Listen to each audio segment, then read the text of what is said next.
Well, hello everyone. Thank you for coming this evening. My name is Mariah Payne, and I'm the Director of Education here at Ivy Creek Natural Area and Historic Review Farm. Um, Thank you everyone for joining us. Before I introduce our speaker, I did want to go over a few housekeeping rules. We will have a Q&A at the end of the presentation, so if you have questions, you can save them into the end or put them in the chat box, and we'll get to them at the end. Um, and then we want to let you know that this Ivy Talk is being recorded, so that we can upload it to our YouTube channel, and you'll be able to go back and watch it whenever you would like to. And we ask that you stay muted, but I think we already have you all muted, so yes, stay muted. And then I would like to introduce our speaker, Dr. Sherica D. Jones-Lewis. She is a leader in community-based research and people-centered systems change. As the Director of Community Research at the Equity Center at UVA, she collaborates with grassroots organizations, policymakers, and institutions to drive transformative solutions that empower historically marginalized communities. With over 20 years of experience in Charlottesville and Albemarle County, her work bridges research and practice, focusing on culturally sustaining pedagogy, program evaluation, and community-engaged scholarship. Dr. Jones-Lewis leads initiatives that challenge traditional power dynamics, ensuring that communities are not just studied, but are central to shaping solutions. She has played a pivotal role in projects such as the Community Fellows and Residence Program and deliberative dialogues on community safety. Her expertise extends to strategic facilitation, coaching, and consulting through her business, JS Strategies, where she centers people and shifts power to foster lasting change. A sought-after speaker and facilitator, Dr. Jones-Lewis brings a deep commitment to social justice, an engaging presence, and a wealth of experience in designing community-driven solutions. I will now turn it over to Dr. Jones-Lewis. Thank you. Thank you so much. I want y'all to bear with me while I try to get my presentation started, and then we'll jump right in, okay? All right. I think, are you all seeing the right view, Mariah? All right, awesome. All Yes. right, let's go ahead and get started. I do want to go ahead and start by saying that the place where I work now is the Center for Community Partnerships at UVA, and that I am here speaking on behalf of myself through my capacity at JS Strategies, not as someone from UVA or as someone representing the Center for Community Partnerships. And I do want to get us started with the land acknowledgement, and I would love if you all would read along with me as I read this acknowledgement. We acknowledge the custodians of the land we are on today, the Monacan Nation where I am, and pay our respects to their elders, past, present, and emerging. This land acknowledgement is from the Kluge-Ruhe website and was written in community with the Monacan people. We do want to acknowledge that simply speaking, a land acknowledgement is not and will never be enough. If you would like to, you can visit the Monacan Nation webpage, and there you can actually donate to the Monacan Nation. They use donations that they get through their website to upkeep tribal buildings, support office operations, and fund various things such as the Elders Program, Food Bank, and work with their youth. So just wanted to give you all a moment to go ahead and scan that if you would like. If you don't know much about the Monacan Nation, please go and visit their website and learn more about the nation. All right. So we want to go ahead and frame our discussion tonight. We're going to be talking about three central themes, and they are moving beyond representation or simply having a seat at the table, really shifting power, and then also centering lived experiences.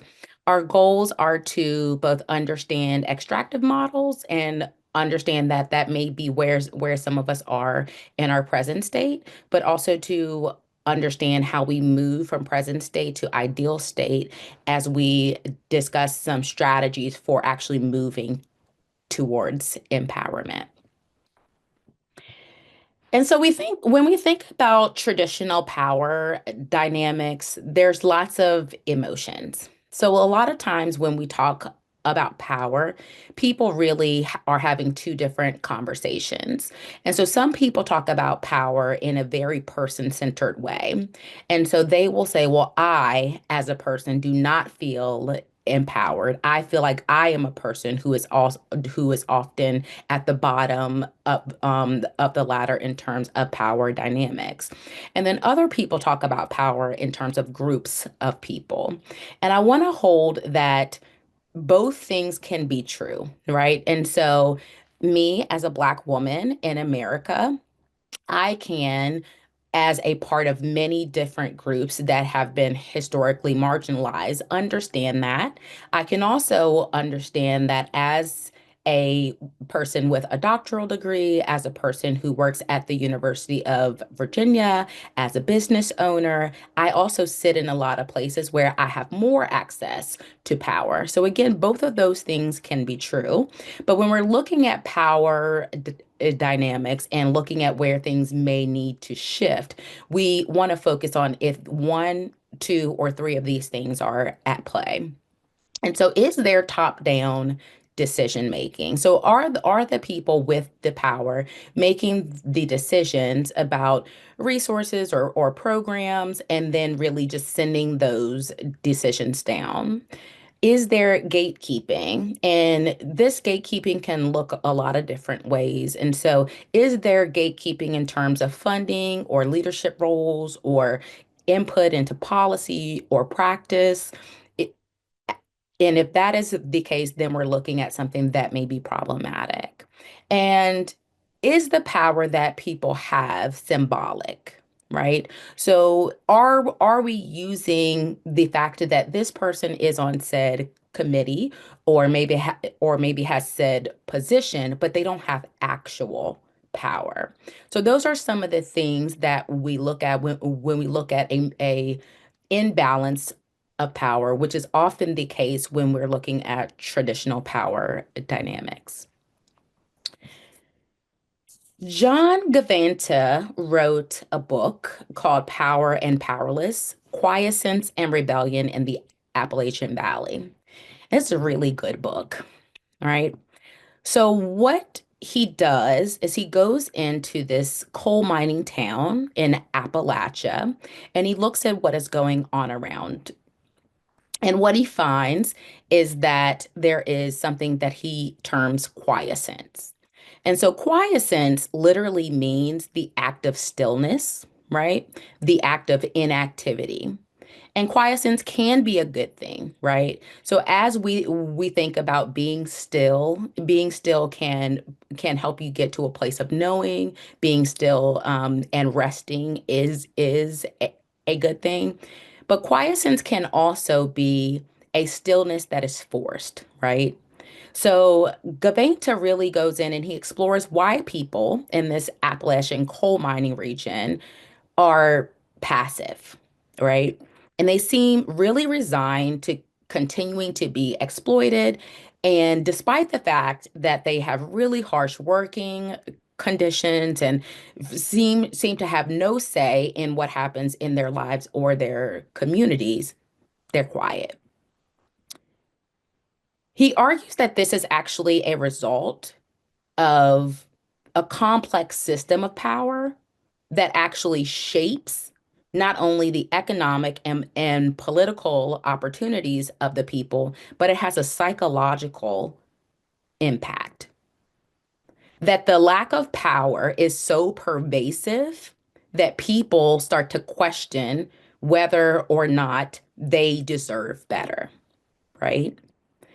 So he argues that power operates on three different levels, where there's visible power, which we're all familiar with. And this is, again, where direct decision making is happening by those in control. There's also hidden power where there's control over which issues or things are even allowed to be discussed. And then there's invisible power. And that power is dangerous power where people are actually acting on and cultivating situations by which they are able to shape how people think about their place in systems, and people are being forced to accept the status quo. Gaventa, in his book, says participation without redistribution of power is an empty and frustrating process for the powerless. It allows the power holders to claim that all sides were heard, but it maintains the status quo. I do want to take a moment here to say that I didn't write this book, right? I would not choose to call people powerless, and I do think that all people have power, right? This is a simplified way to explain what is going on. But we do want to think about how, even when we put people in power positions or think about how to give people access to power, we're not fixing the problem by addressing said person, right? Because said person was never the problem, right? We need to really look at the ecosystem in which people and or communities of people sit and work on how do we rearrange the ecosystem of support that disallowed the power, and how can that be rearranged to increase power. I very often talk about the work of Sherry Arnstein, and Sherry Arnstein wrote about the ladder of citizen participation in 1969. And if you read her work, it's really relevant and it could have been written yesterday, but she really talks about her ladder of citizen participation in three different buckets. And we're going to go through each of these in a bit more detail. But she asserts that the first two rungs of that ladder are manipulation and therapy, and that they actually do not constitute actual participation. She argues that the next three rungs of informing, consultation, and placation are degrees of tokenism. And tokenism in that they are giving a person or person some semblance of power, but not in ways that actually empower people. And then she argues that the last three rungs, the rungs closer to the top of partnership, delegation, and citizen control, are actual degrees of citizen power. So let's dig into these a bit more, right? Manipulation is an illusionary form of participation. And this happens when institutions, officials, administrators, folks with power purposefully mislead people into believing that they're given power in a process that's already been manufactured to deny them power, right? And so this is when you are giving the semblance of a choice when there really is no choice. This can happen on purpose, and it very often does, but it can also be accidental. So sometimes what we do is we go into partnership with people and we give them an opportunity and we say, what do you want? Let's start there. When we already know that some things are not possible, right? And sometimes we know that what we want will prevail. A lot of times people just need to be told that. So not gatekeeping that information is actually an empowering action. So when we know that there are constraints in terms of money, in terms of time, in terms of location, in terms of code, we have to let people know that so that when they are thinking about what is possible, they are thinking with the same information that we have. Therapy. I'm sorry, because I know I'm smiling a little bit. This is not funny, but it is very, very interesting to see it in action, right? So, this type of citizen participation happens when folks assume that the people who have less power is synonymous with them needing something. So needing more information or just, not understanding. And so what they do is they create these fake participatory programs, and the programs are really set up to convince people that they are the problem. When in fact, again, it is the ecosystem in which they sit that is the problem. And so we try to make people feel better without actually changing the system. So this would be if we're all fish in the water, right? But the water's dirty. Well, we can take each fish out and put it into clean water for a little bit and then put it back. And that'll make each fish feel better for the moment. But unless we change out that water, things will not get better. One way that we see this pop up in kind of real world is when we have job readiness programs, maybe in low income communities. And we say, hey, we're offering these job readiness programs, knowing full well that we're not offering the transportation to get to the job readiness programs. We are not offering people the maybe language classes that need to go along with those job readiness programs. We are not talking to employers about how we can better support people as they come into our organizations either. Sorry, I see something in the chat. Yes. So Miss Jane just asked, and I'm sorry, Mariah, I'm going a little off script because here we are.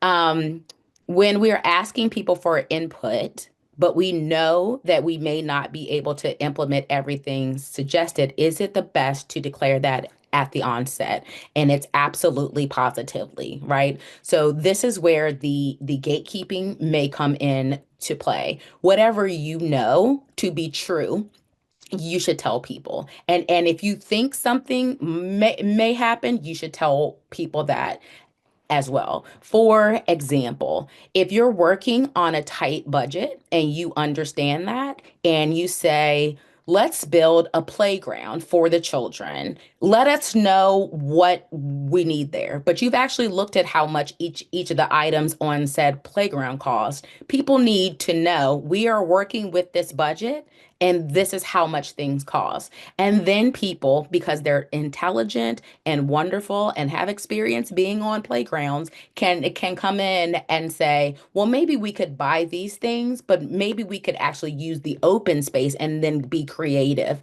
with it. So what are some things that maybe don't cost money that we could ideate and put in to place? And with the funds that we have, let's make an actual collective decision.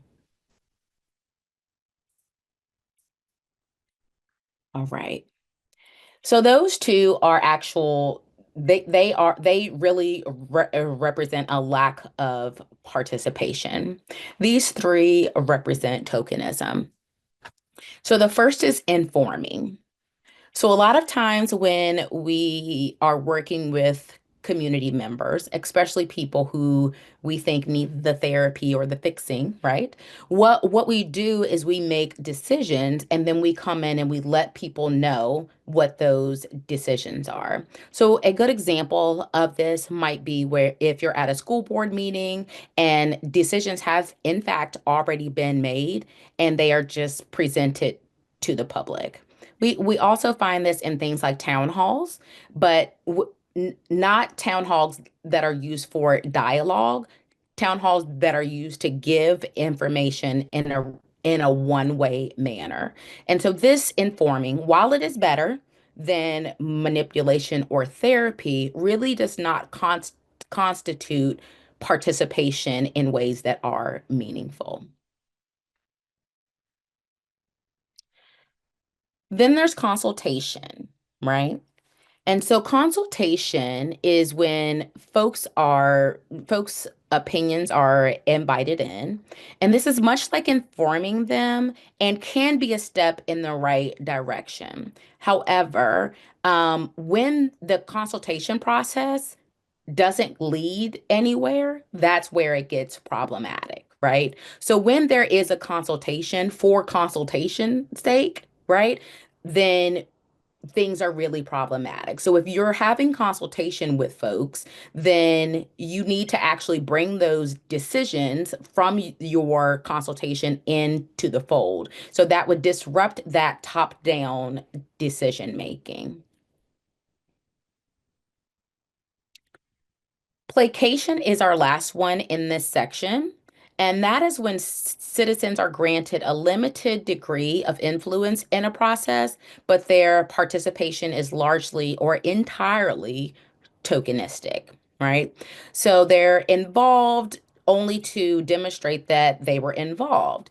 This can this can be really problematic when what we have is a group that is meant to serve many different roles. And so you might have a person who is female identified and a person who's male identified and a person who is gender fluid. And you might also have a person who's black and a person who's white and a person who's Latina. And you might also have a person who's from a rural population, a person who's from an urban population, and you bring in all of those people, and they may help to shape ideas, but again they were brought in a tokenistic manner, and final decision making power does not belong to them, right? So even when decisions are made, that decision making power and often the credit for those decisions are taken over by those people who started with the power, right? So it's really getting in the right direction, but just not quite there. And so now we want to talk about degrees of actual power, right? So this would be partnership, delegated power, and citizen control. So partnership is when community members operate as stakeholders with direct decision-making power that is authentic and iterative. And it's really important to understand that both of those things need to be in place. So when the decision-making power is authentic, then there should also be more than one decision made, right? So when you come in and you're talking about how to be in a partnership, you are really being in community with those folks who are making the decisions. So this can happen when institutions, officials, or administrators really allow people to negotiate. They allow for, nope, that's a bad idea, and we don't want to do that. They do things like they share funding and they put forth request, right? And not this is what is going to happen. Sherry Arnstein says that at this rung of the ladder, power is in fact redistributed through negotiation between citizens and power holders. They agree to share planning and decision-making responsibilities through such structures as joint policy boards, planning committees, and mechanisms for resolving impasses. That last one is really important. If you don't come into partnership with a mechanism for getting over the hurdles that will occur when there is a discrepancy, often what we do is we revert back to the people with the power having the final decision making power, and then the decision ends up being again top down. Okay. It's important to understand what the mechanisms for the partnership are and for those to be worked out amongst both parties, or all parties, I should say. So this is the first rung that Sherry Arnstein recognizes as actual citizen power. The next is delegated power.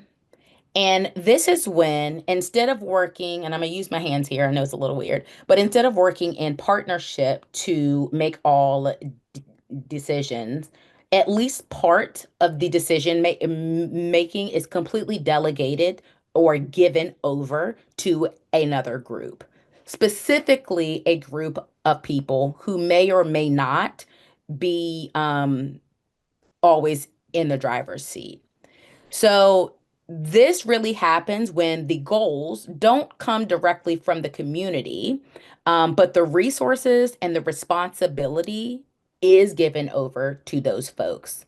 And it's important, I'm going to say this again, and if I don't say it another time, someone remind me, it's the resources and the responsibility. So if we give responsibility over to people to make decision-making power, but we don't give them the information, the funding, the back office support to make those de decisions, then things may fall apart. It's also really important to recognize that some of the resources that we feel like are important for people to make decisions may not be the resources that they actually need. So being able to offer up whatever you think is necessary, but also being open to say, what do you need? And having some funding and capacity to provide that is really important at this rung. And our last part of the ladder is citizen control. So this is when participation um, by community members is used to generate the ideas and the goals and then lead and evaluate the efforts. So researchers and others often find that they don't necessarily see where they fit at this level. If people have a lot of power, they don't actually see themselves at this rung. And what I want us to understand is that we are all part of different communities, and sometimes you are not necessary in the process, right? Sometimes it's not your place and you do need to take a step back and make sure that your presence, your questions, even your input, as wonderful as it may not actually be what people need at that time. So again, this is when the ideas, the goals, everything, all of it is citizen led. A good example of this is in our local community is the Fifeville Neighborhood Association. And so recently they did a study to see if a community-owned grocery store was something that the community wanted.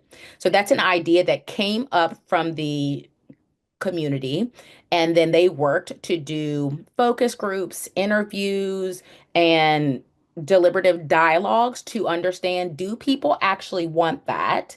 And if they do, what do they think it should look like? Who do they think should own it? What are the mechanisms by which that train should move forward? And then right now, they are really working towards how do they work with community members, because the Fifield Neighborhood Association is made up of community members. So how do they work with them in order to actualize this? All right. Sorry, deep breath. All right. So one more time, these are the rungs of the ladder, and they are separated in this way, in terms of non-participation, degrees of tokenism, and degrees of citizen power. Now, here's the caveat.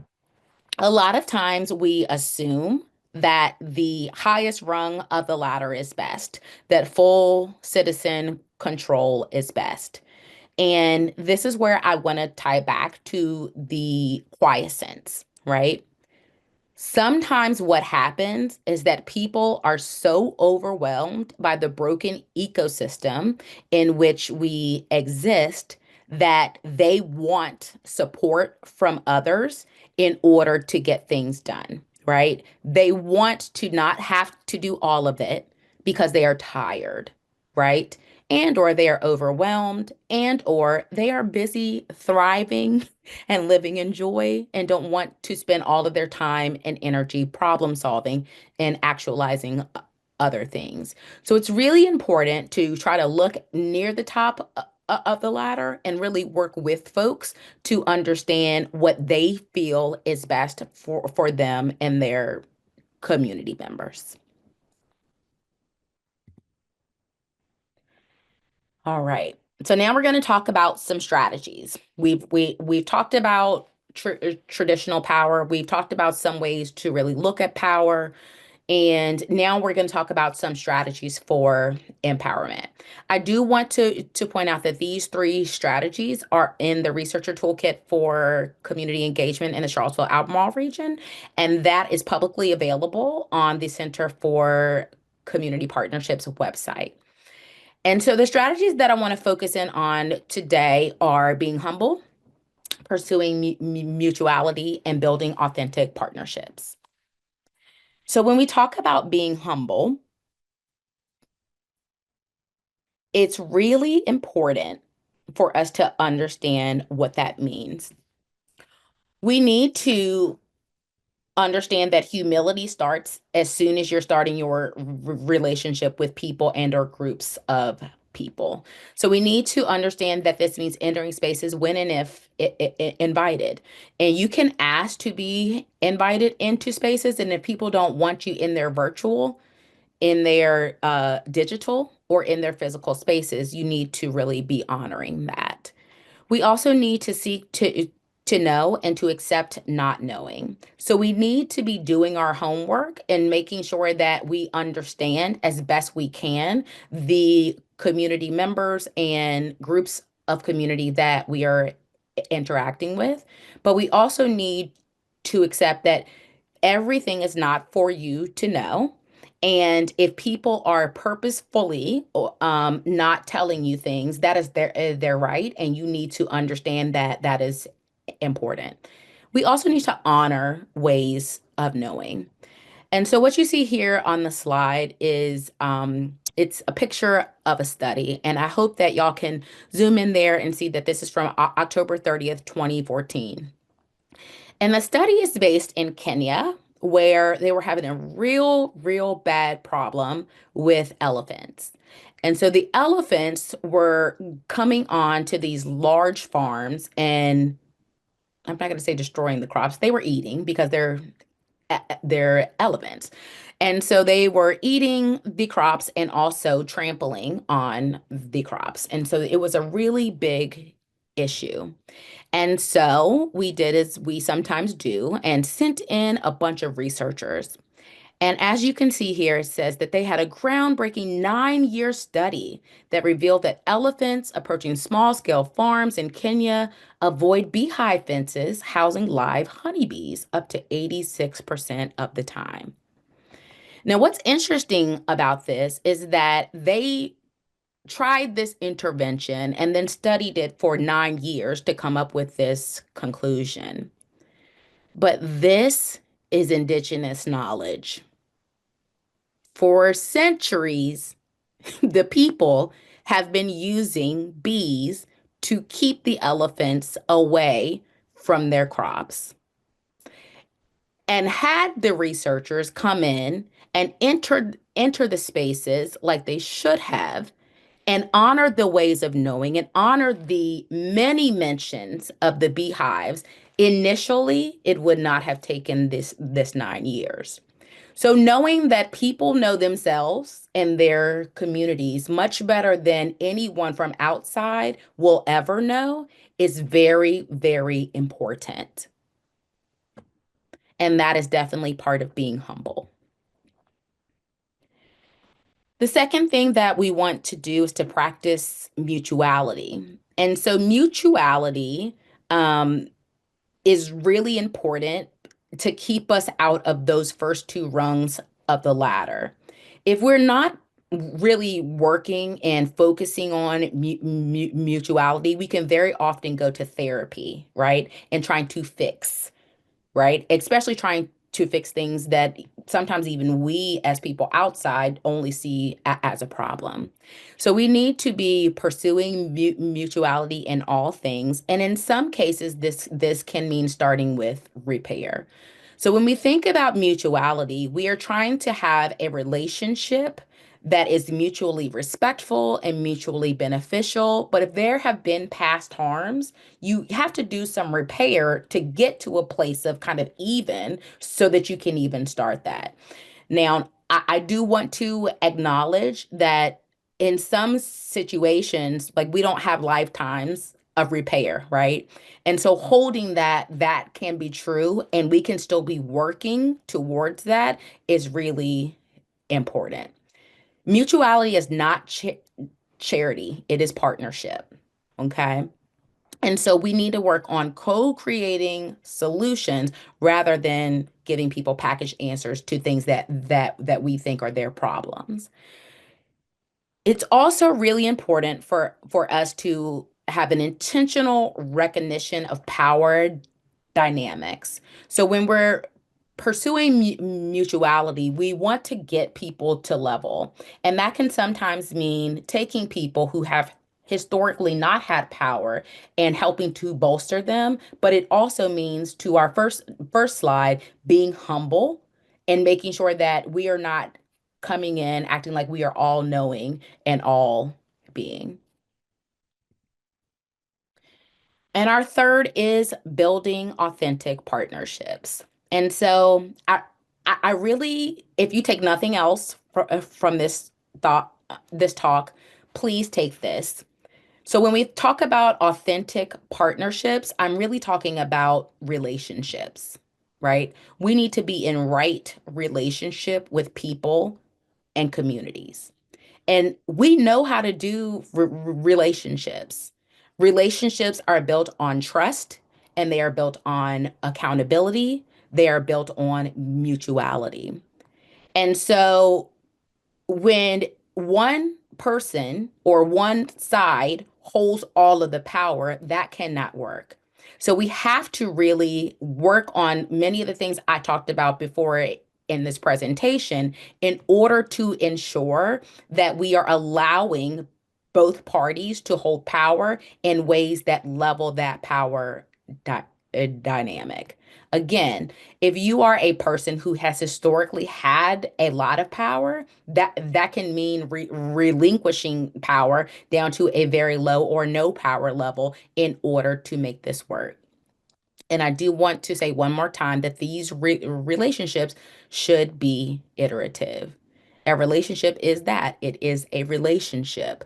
If you have a partner, you don't see your partner one time and then call that your partner. You continue to partner with them so that you all enter into a relationship.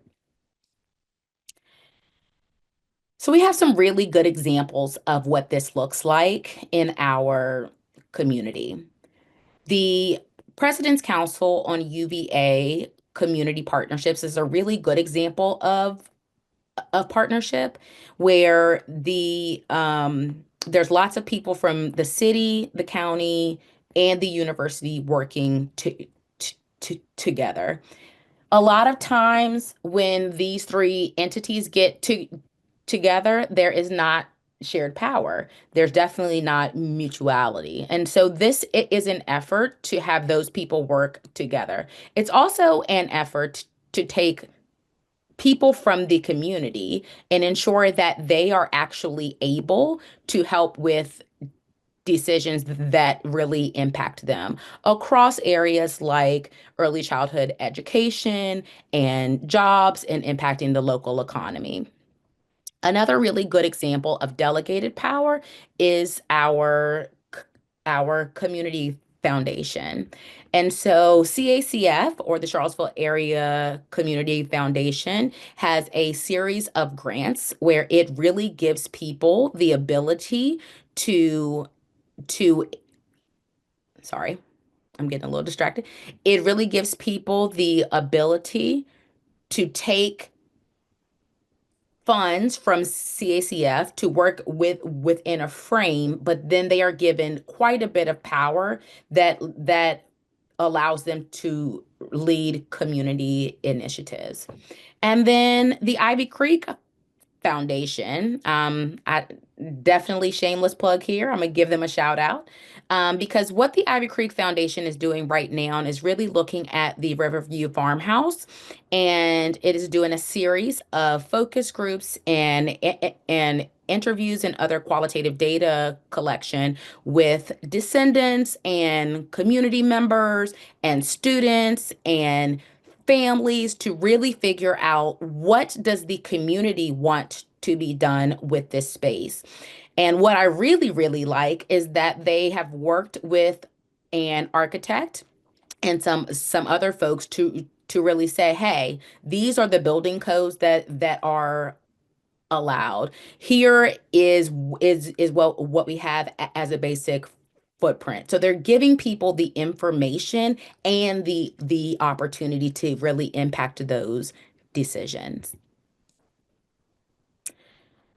Some other really good examples are the one-stop shop Seville, right? And so the one-stop shop operates out of the Fountain Fund, but is run by Martez Tolbert.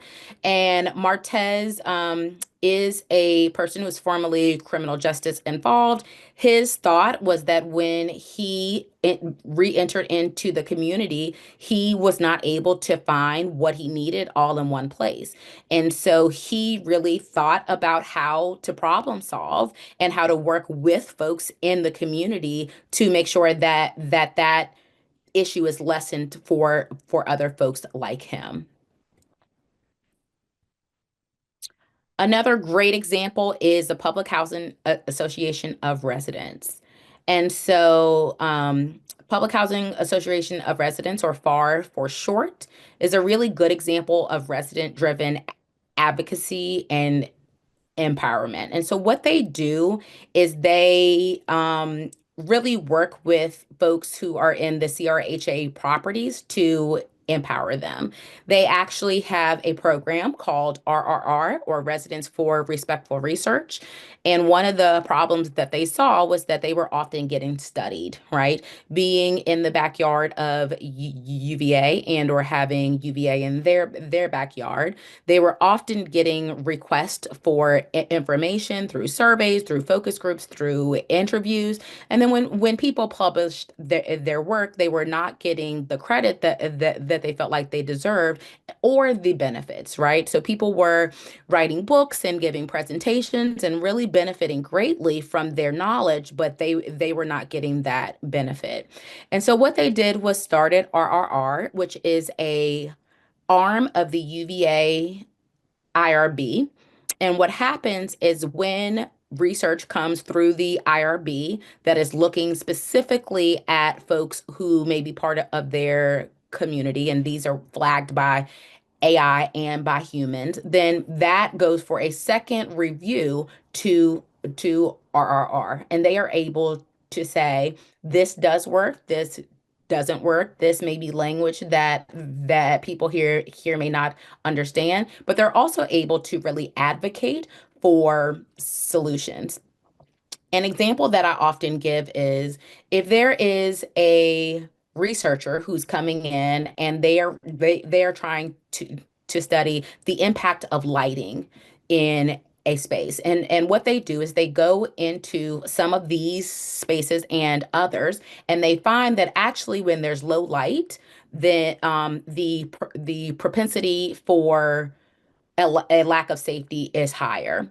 Well, if someone is doing that study and they're also having those findings, building in monies in order to make sure that those places, specifically those places they studied, can have better lighting is something that we can do to tangibly move things forward. And on our own is a peer recovery center and supportive community here in Charlottesville. And it's people who said, this is what I need, and this is what people like me need. And they are able to really help in a peer-driven mental health in with peer-driven mental health and recovery support.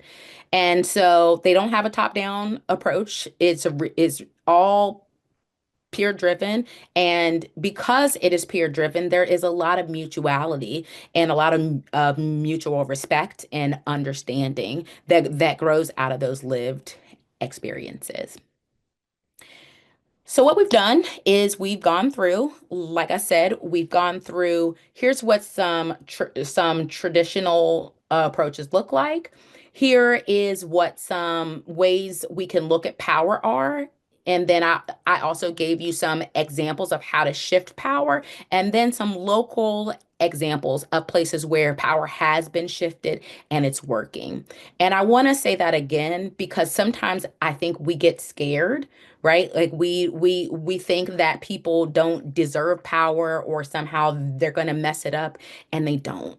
Right. And even if they did, other people mess it up too.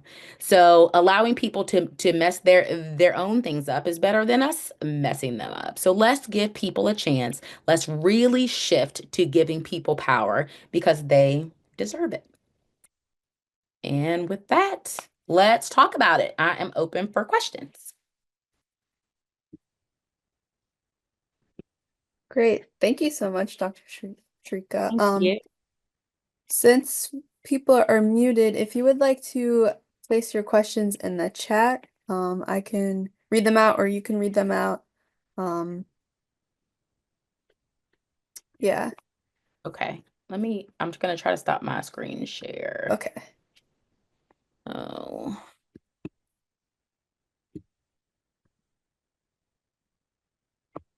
oh, stop share. Okay.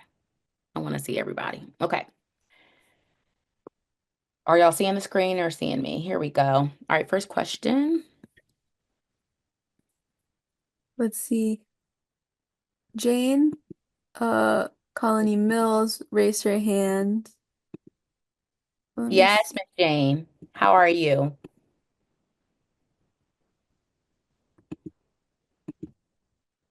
Can she unmute Oh, or someone needs to unmute her? yes. Yeah. I was just going to make you guys read my lips.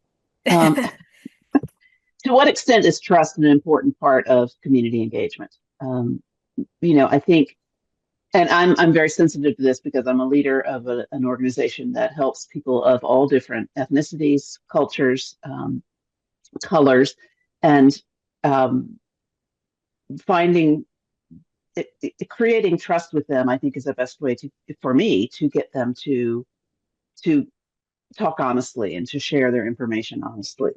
I'm sorry for the halo. No There worries. you go. Absolutely. And so trust is very, very, very important. And it is also important to acknowledge that people are distrusting sometimes for really good reasons. And sometimes people's distrust of you and or your organization may not be something that you or your organization alone can address, right? So remember when I talked about this kind of ecosystem, right? So sometimes people are feeling so let down by and hurt by everything that is happening that even the small interventions that we make are steps in the right direction and we still should do them, right? But that doesn't kind of fix that problem. And so trust is very important, but it really takes all of us and it takes listening, right? It takes listening, it takes being respectful, it takes being humble, it takes work to be in right relationship. And this is really for all people. When I talked about before, there's sometimes a person to person power dynamic or community to community, but there's people all over the spectrum who just don't feel heard, right? And that really is the biggest barrier to building trust.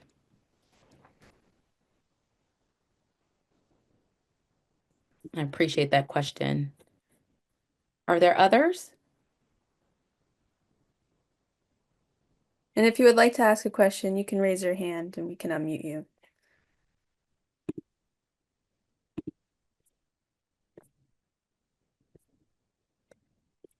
I do have a question. So what would you suggest to people who um, have an organization or want to start an organization or, know a community that they want to help or, build a partnership with?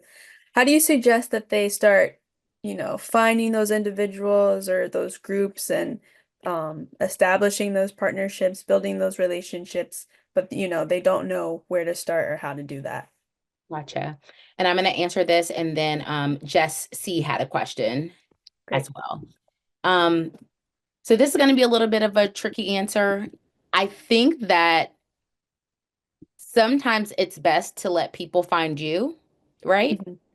So when I talked about entering into spaces and really trying to be invited into those spaces, that's really important.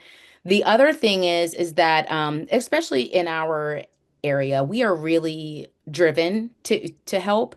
We have a lot of nonprofits, we have a lot of different groups helping folks, but very often folks are helping themselves and they're trying really hard to help themselves. And so sometimes it's really stepping back and taking stock of what's already going on to see how you might be supportive, right? So sometimes it's not starting something new, but it's really putting your work and your effort into making sure that people are continuing to hold their own power and you helping them to do so. Thank you. Thank And you. then Jesse. Yeah, Yeah. thank you. Thank you so much. That was great. Sure. You mentioned repair when you were talking about like as an aspect of mutuality. So I'm wondering what you've learned about how to go about repair and like like how to even ask that question or learn what that might look like when there's been so much harm and when sometimes it feels like even asking the question could be harmful. Does that make sense? That makes a lot of sense. I think that when we enter into places and work to repair, we also need to exercise some quiescence, right? So sometimes it's being still and being quiet and having your eyes and ears open to figure out what people need without overburdening them with tons of questions and, well, tell me about this and tell me about that, especially in our community where people are really feeling overstudied and overwhelmed, right? And so that is part of it. I also think that when those places that are ripe for repair are presented to us, if we don't seize those opportunities, then people see us as places who are, or people see us as entities that are continuing to cause harm, right? So a good example of this might be um, with the land acknowledgement, right?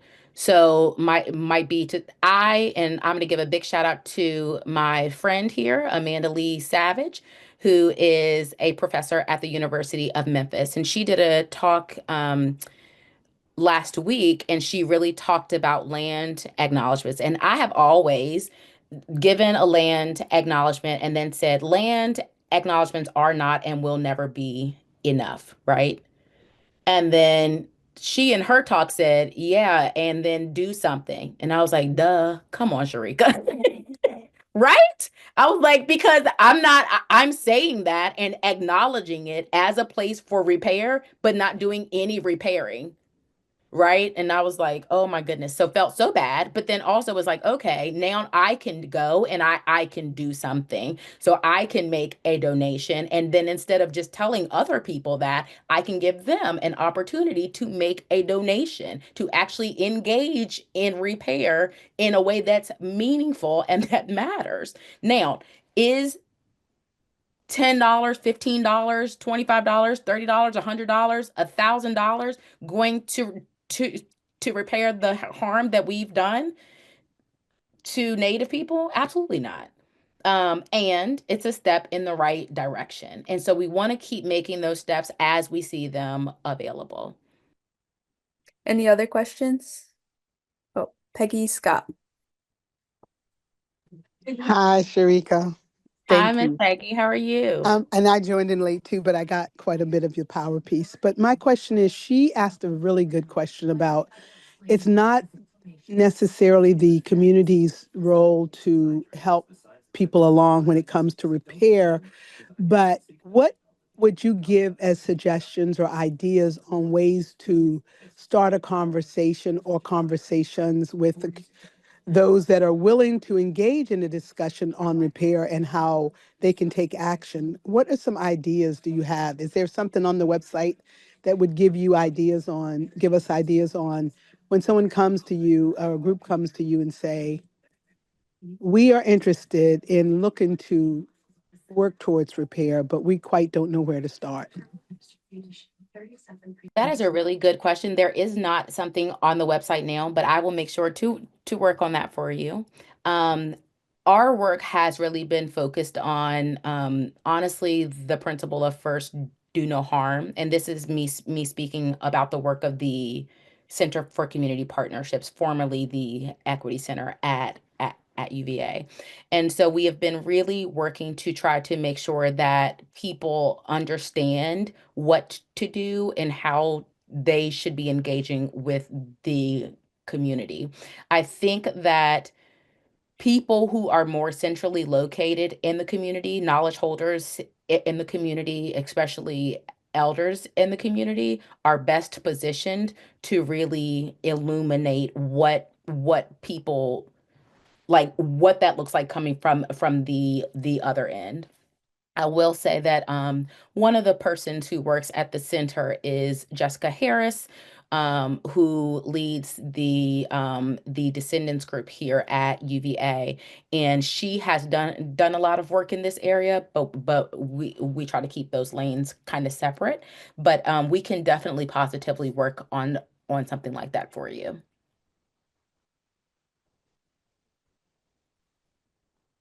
Other questions?